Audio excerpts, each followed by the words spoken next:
Well, hey everybody, happy Friday. This is the last video of the week. You do have an exam today. It is a 10-question exam. You'll have 2 days to complete it. I really don't think y'all need that much time. I just want to make sure that you're uh, supported and flexible with your hours there. So your exam, we're going to go ahead and go over what we did this week. The first thing that we covered was squares and cubes and how to solve, right? With that, we also talked about square roots and cube roots on how to solve and simplify. Okay, what else did we do? Okay, let me go ahead and clean this up here. All right, well, also this week we learned to simplify radicals. And exponents. We also went from going from a radical form to exponential form, and from exponential form to radical form. And so these are the main topics that you'll have on your exam today. There is one more thing that I want to discuss with you guys. I just kind of wanted to recap power rule and its applications. Okay.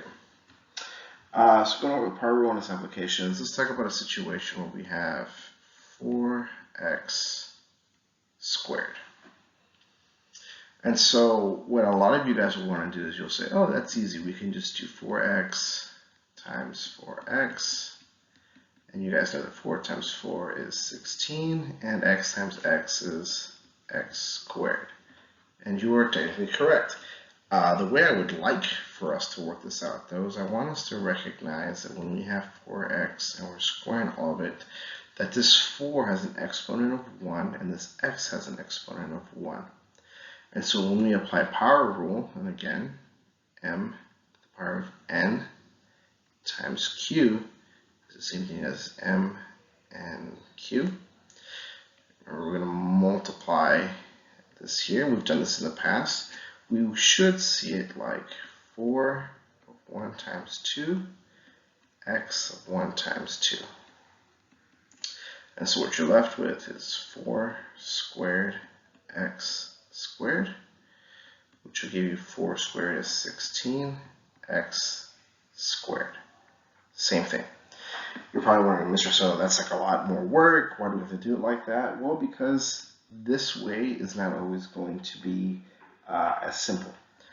I'll give you an example. What if we have 4x squared to the 1/2?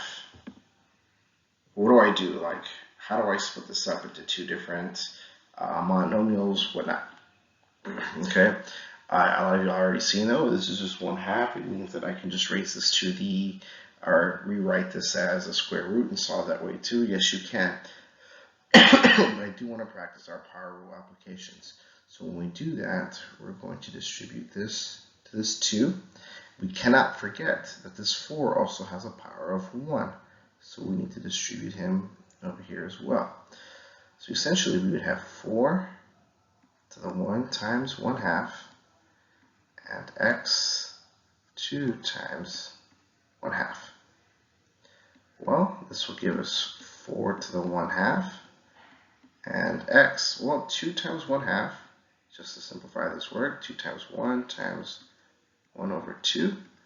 2 times 1 is 2, over 1 times 2 is 2. 2 over 2 equals 1. We get that guy there. Well, we know that this is just the square root of 4 times x Please be careful not to put the x inside the radical. These are two different values here. And we know the square root of 4 is 2, so we're left with 2x. Okay? Let's do one more example together. Let's look at something a little crazier. Let's look at 64x to the 6th power.